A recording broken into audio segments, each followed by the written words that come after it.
all right? And ultimately, what I want you guys to do is pull up Uber Suggest, and if you got the homework, awesome. Pull up your account, log in, and go to your Uber Suggest account. And here's what we're going to do. We're going to analyze our competition's traffic as well as look at our own. We're going to find what pages we think might convert the best, run core web vitals on those pages, and then develop a game plan of how we're actually going to overcome that competition. Okay? Let me just switch screens here and let's, oh, we can pull it in. All right. Can everybody see that? Okay, cool. All right, so I'm going to run my analysis on SLC bookkeeping, and I've already pulled up all the pages and everything, so we don't have to sit and wait for the analyses to go through. But step by step, let's do this. So let's go get to our dashboard. I'm not actually going to go into the dashboard because I have clients on there and anonymity or confidentiality. Okay, everybody there? Okay, so we've got our own project running under whatever our URL is for our specific company, okay? And we've got our dashboard pulled up with some basic SEO stats. We've got our core web vitals pulled in, and then some things that you could actually improve to rank better. But what we're specifically interested in is our competitive analysis. And we're gonna look at top pages by traffic, okay? Go ahead and in this blank right here, type in one of your competitors, your main competitor, whatever their URL might be. I'll give you guys a minute to do that there.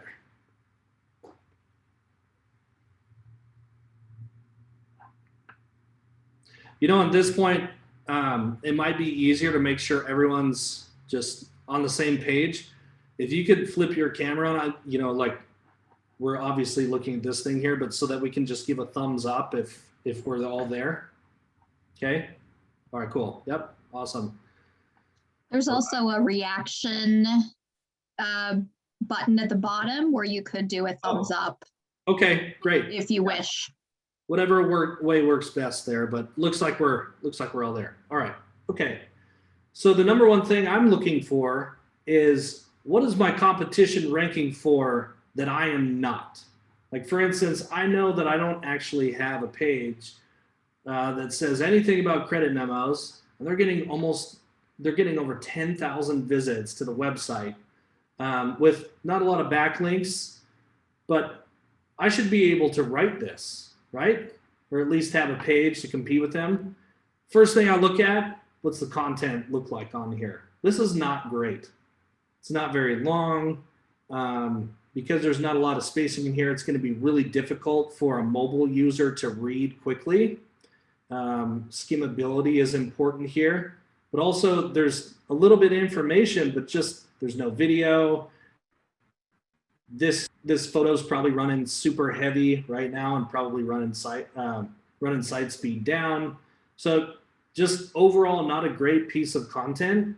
And reading through this is not meant for the user first. This is meant for who we are, who IgniteSpot is, and everything else. So like, people would probably bounce from this pretty quickly, right? And I feel like I can do better just as a content marketer, come in and write a better page, okay?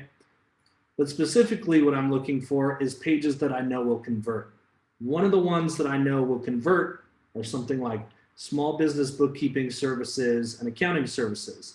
This is definitely a landing page for someone bottom of the funnel who wants to know more about bookkeeping and accounting services. So I click on that, and ultimately what pops up, obviously, is this page. But what I'm looking for again is the content is pretty long. When I read through it, it's kind of all about them. They've got this huge photo here. I know that's going to cost them as far as running time. Okay, but what I'm going to do is copy and paste that URL of content that I know is going to convert pretty well. Obviously, they're already getting, 510 people a month. That's pretty good. And 6 backlinks, that's still pretty good. But I want to take at least half, if not all of that traffic, right? Because I know it's going to convert. So what I'm going to do is pull it in and actually paste that URL in here. I've already run it just to save us time, but go ahead and in the background run. I'm sorry. To get to Page Speed Insights, just type it into your URL. Page Speed Insights, only 2 words. Go ahead and click through it, and it should look something like this. Paste the URL in there and click Analyze. After that page is run, give me a thumbs up if your competitor's in the red.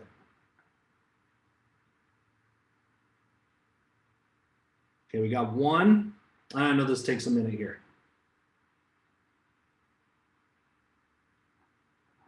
Got a couple, okay? So if our competitor is in the red, that's awesome, right? Because it means that their vitals are actually bringing down the upload speed of their page. So like for instance, timed interactive, this is ultimately for like the entire page to load. 15 seconds, wow. If it's taken 15 seconds for something to completely load, I'm out of there 12 seconds ago, right? All right, awesome. But there's also opportunities here for them to improve, like actually reduce the upload speed by serving images in next-gen formats and deter off-screen images. These are actually pretty easy things to do where they could save almost half of that time, right? So I'm looking at that going, okay, cool. Well, I look at my page that's very similar, my Salt Lake City Bookkeeping Services page. Now I built this one for the example here, so I really like beat this one up. But not only am I underranked, right? I'm sitting at a 25, lower than their 42. Well, that's kind of an indicator to me that if our content is the same and our backlinks are the same, that if my core web vitals are worse than my competitors, if I hit that update, I'm probably going to drop in traffic. Okay. And the reason why I say if our content is the same and the backlinks are the same is for the fact that Google has said if we're offering the best content, if I'm offering the best content available, I will still get the better rank. But like I said, there's a competition now because we have a lot of really great answers in the market. This is how Google is going, how do we ultimately present the very best experience for our users? So if we have people that are still competing because their content is very good, but one of them is running the slower page versus me, the one who's faster, I'm going to get the rank up. Does that make sense? Any questions on that?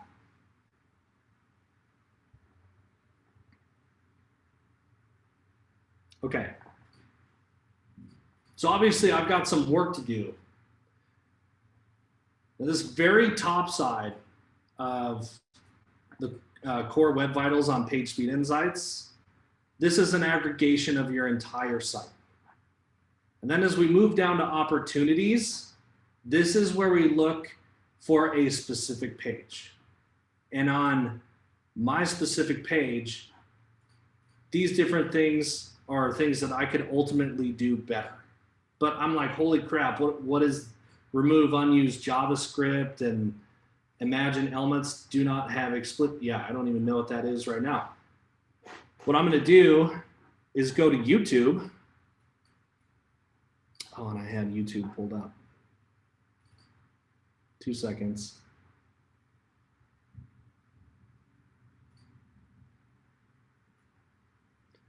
I'm gonna go to YouTube and let's say I can see this one down here. I'm gonna reduce JavaScript execution on WordPress or HubSpot or whatever your platform you might be using.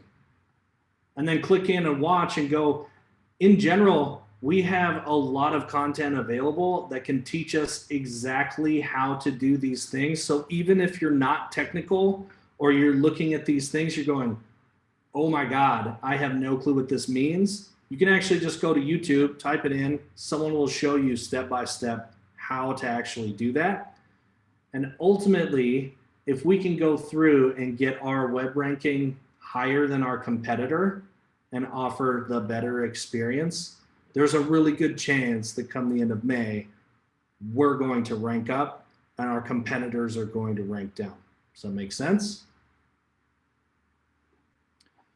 Now, unfortunately, I can't go through a ton of examples just for time constraints here, but what questions you guys have for me about how I got here and how I feel like this might actually work, or what, like, hit me with questions, because that's basically the end of the workshop there. This is not a super difficult competitive analysis, and we can ultimately go to our competitors and steal, even like on this page right here, up to 11,000 people or 10,000 people a month.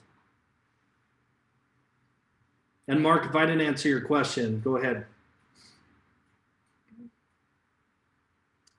What's that? Are you talking to me, Mark Franklin? Yes. Which question was that? On page speed insights, and then examples of where backlinks. I just saw that one. I didn't know. Yeah. Well, no, I still don't understand why. I mean, consistently, I did it over and over and over. Every time I checked this page speed on this one specific website, every time I checked it, I got less than 70 from my computer. But when I clicked on a link that someone emailed me, it was always over 90. And that just, I don't understand how that could be from the same computer, so it's making it hard for me to kind of grade my contractor, right? Because I'm basically telling them, hey, I want to pay you, but my goal is to get a score on page speed insights of over 90. And if they send me a link and they're getting a score of over 90, but I do the same thing and I'm getting one under 70, it's hard for me to figure out what's true, So the link, without saying the link that they sent you, I couldn't say at all. Yeah. Exactly what it was, but in general, there are 100 tools that measure this page speed. I honestly only rely on the page speed insights data just because it's like a Google tool. And they've come out and said, we are using page speed insights to evaluate the core web vitals of your site. So without seeing exactly what they're sending you, as well as you've already run the tests on your end, I would say go with the information that you have from page speed insights and evaluate from there exactly what you can accomplish on that one page. So for instance, I'm not sharing my screen anymore. I like to look for the really simple things that I can change dramatically, like relatively quickly. And so if I were Ignite Spot marketing, and I saw something like serve images and next gen formats, this is something that doesn't take but maybe a few minutes. And then even properly sizing the images and deferring, well, that one can get a little more complicated, but type these into YouTube for your platform, or basically all these, and see which ones you're like, okay, this is something I can definitely do. And I would throw the rest at the developer and be like, hey, these are what I'm being told from PageSpeed Insights is happening. How do we fix this, or what can we do? Like, for instance, the Salt Lake City bookkeeping, one thing that I had found through all of our vitals was that we had these off-screen images that were taking up time, but you couldn't even see them on the screen. And it actually had to do with an old blogging template that we were using, which we're currently in development right now.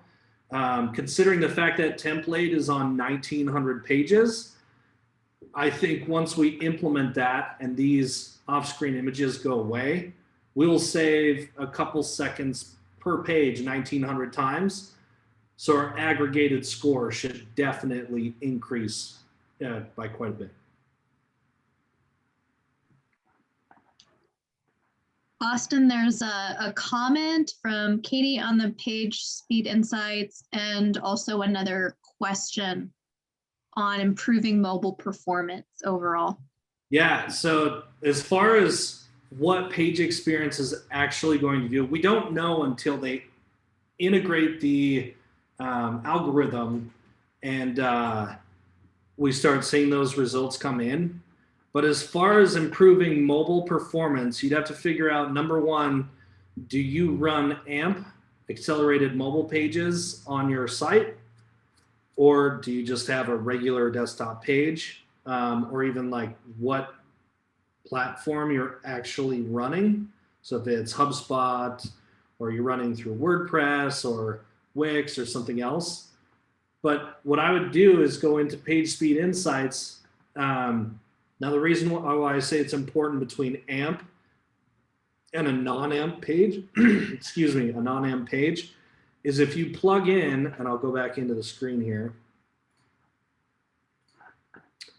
If you use accelerated mobile pages to upload for your mobile experience, you'll need the actual AMP code, which is different than what you'll normally run on your site, like on your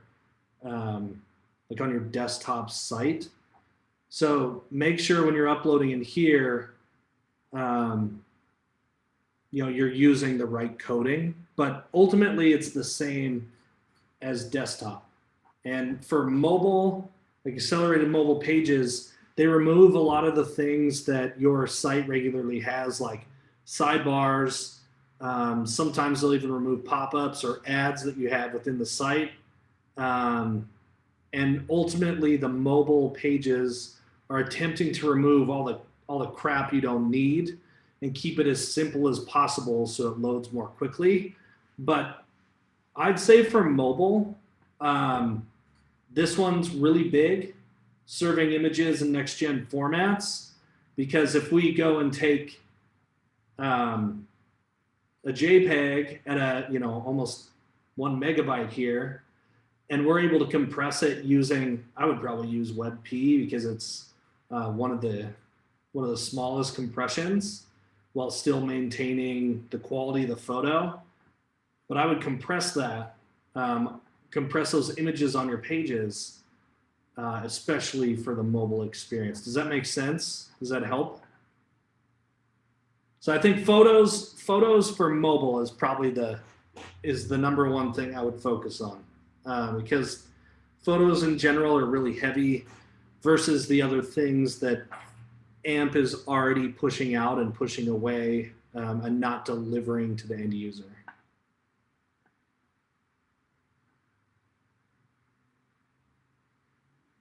Oh, and then I had one more question from Ray. So content is king. Yes, I think overall, just from my experience, if you deliver amazing content, you will always win, as well as that is what Google has said as well.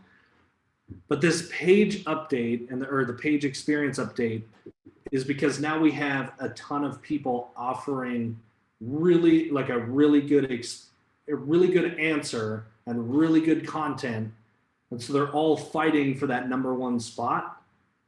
Well, if I'm delivering a really good answer, but it takes 30 seconds to load, now I'm going to get penalized. And the person who takes 5 seconds to load, 2 seconds to load, and also delivers content that answers my question, they're going to win.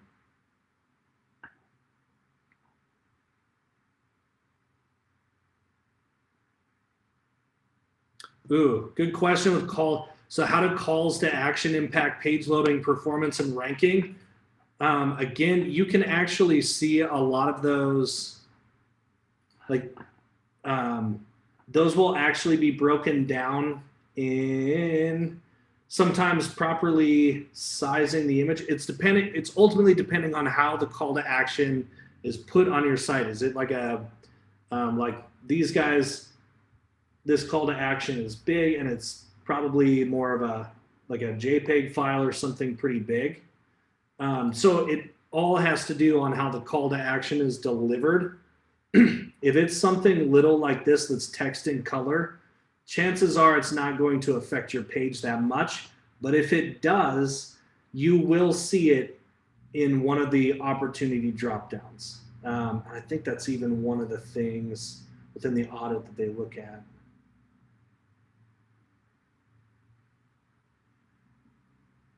Yeah, I can't really go and see it right now, but let me make sure I answer the question here. Yeah, how does it impact page loading performance and ranking? Calls to actions. The only reason that you might actually get ranked down is, going to like Hotjar.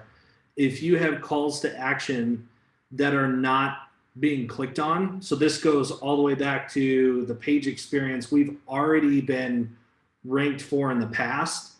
If you have a low click-through rate, if your bounce rate is super high, and other things like that go back into the user's experience, you'll definitely be penalized. But as far as page loading, unless you're using really big files as a call to action, it shouldn't affect it too much. But if you, small buttons. Can you have too many calls to action? Absolutely. If you have too many calls to action, you're either going to confuse a user or they're going to end up clicking through something that delivers a bad experience. My question is, how do I walk a dog? Well, if I go and click on how to walk a cat, my experience is bad. I'm going to bounce off the page, and that's going to hit your vitals over time. Or excuse me, not your vitals, but your overall page experience. That's more like on-page SEO. And this is stuff that Google's already been testing and ranking people on for a long time. So as far as call to action, unless they're super huge files and they're dragging down your page speed time, that shouldn't be a problem. But having too many calls to action, you may want to start delivering more landing pages rather than more calls to action, because you want to give someone a specific action to take. And if you offer someone too many choices, they might not make the right decision and ultimately bounce. Any other questions, guys? I know some of you may have been looking for what specifically is going into page speed, or excuse me, the experience algorithm update. And if you want to look at that, go ahead and go right to Google, just type in page experience update, and either the first or second result on Google is from Google themselves saying, these are the things that are important. And then they also have some follow-up information of, go and check this out if you want some resources on what this means, what you can do, and how you can achieve it. Austin, I have a question. Yep. As you've been working on your main site or with client sites over the past several months to do this analysis and improve their ranking, is there a lot of variety in what needs to be improved? So is that the necessary improvements? Are those going to really be customized depending on a particular site? Or are there a lot of patterns that you're seeing where there are typical things or some really big, obvious issues that tend to come up over and over again as you're looking at different websites?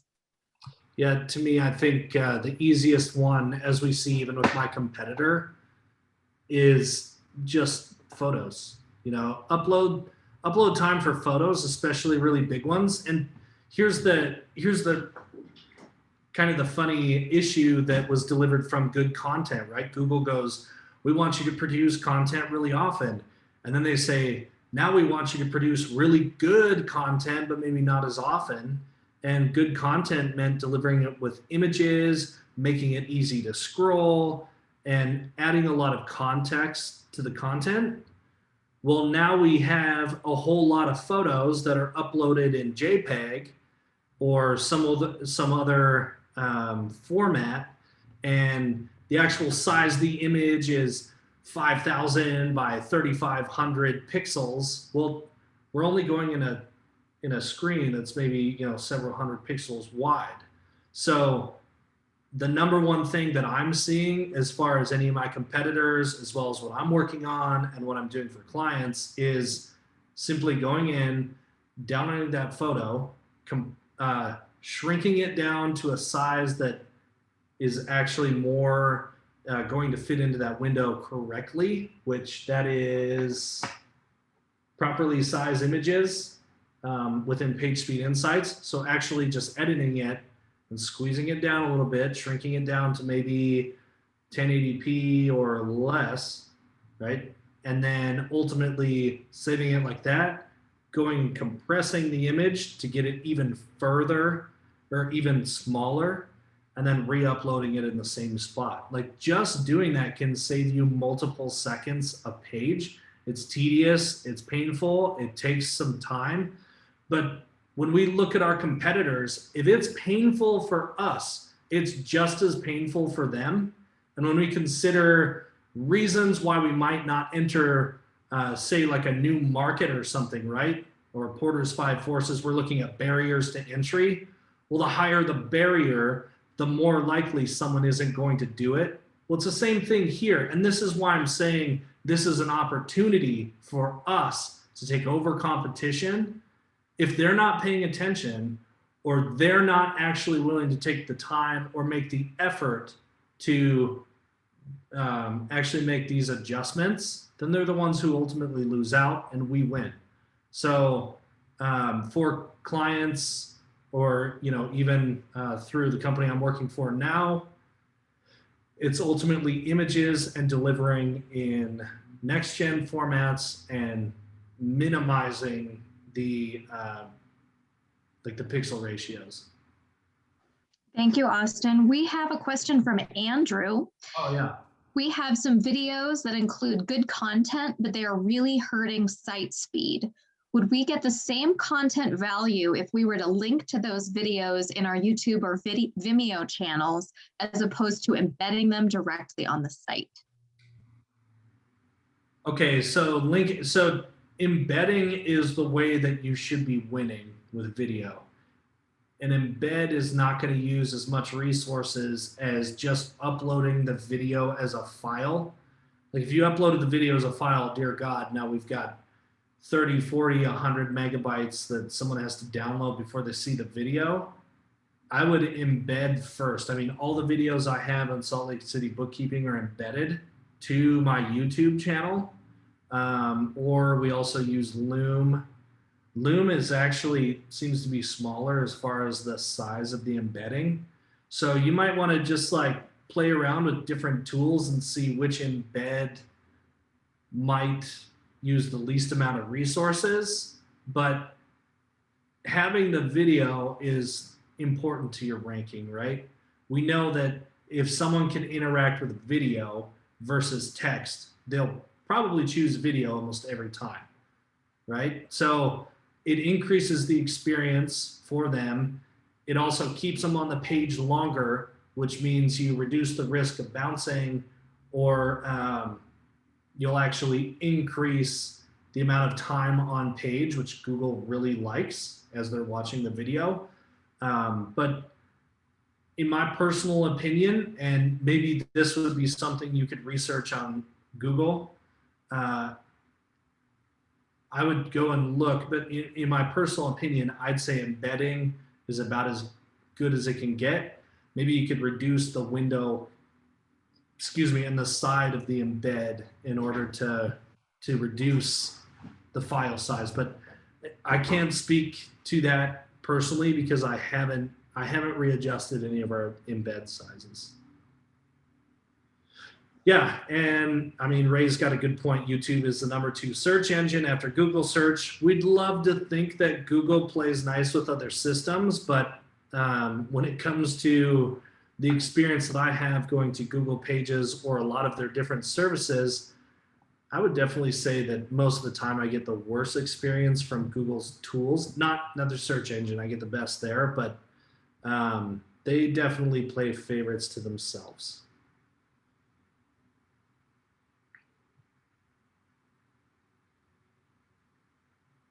Any other like specifics to your sites? I'm happy to do that right now if we can.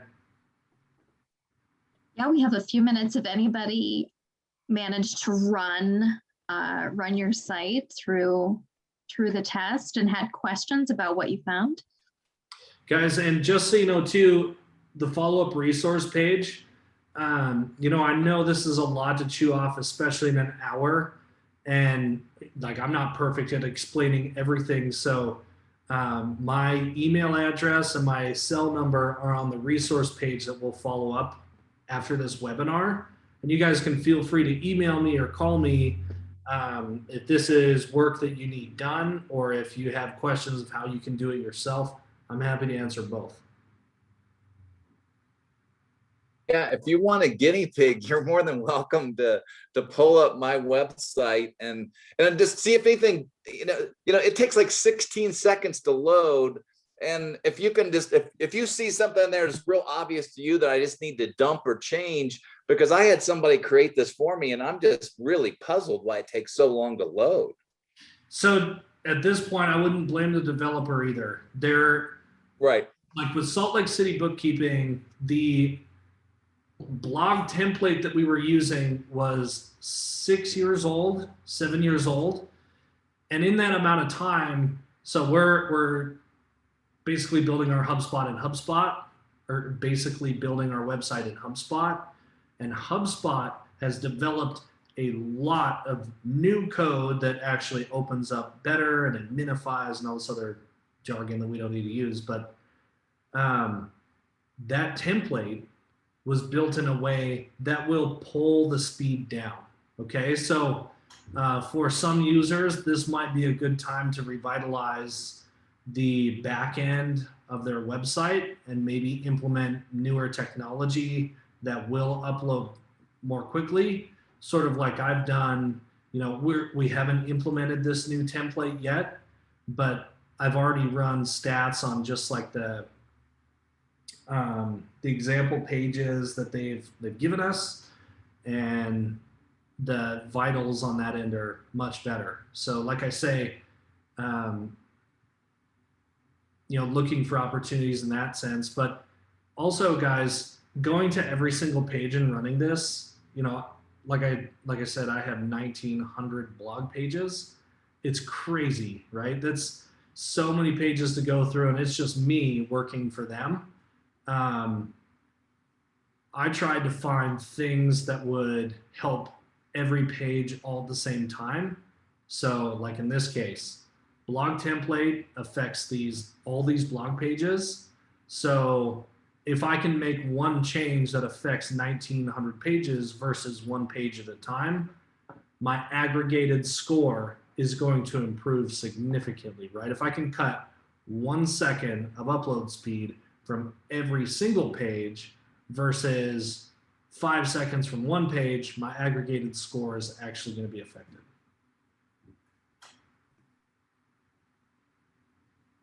Any other final questions in our last few minutes? Or Austin, do you have any final words of advice? Yeah, guys, before we close? That I went through this pretty quickly, and I've split up, you know, and we're gonna actually split up the like, hey, kind of catching us up to where we're at, as well as the workshop. We're gonna split those so that you can actually just go and refer to the workshop. But like, none of the stuff that I've said right now is anything completely brand new. With any of the other resource pages that I've given, like Neil Patel or Brian Dean, all those guys have additional content on all the stuff I talked about. So I'm not the only one out there saying this, and you might be able to get a different perspective by looking at those resources. I'm just trying to relay what I know from my experience. Well, thank you so much, Austin, and thank you to our audience for joining us. As we've mentioned, the recordings of the videos will be sent out, posted on our website, and also sent out to everybody who registered, along with the related materials and the links. And as Austin mentioned, his contact information, so that if you want to reach out directly with particular questions on your own websites, he be happy to answer that for you. Thank you again, and everybody have a great evening. Yeah, and before he heads out, Mark, if you want to email me about your website, I might be able to answer a few questions for you. All right, sounds good. Thank you. Okay.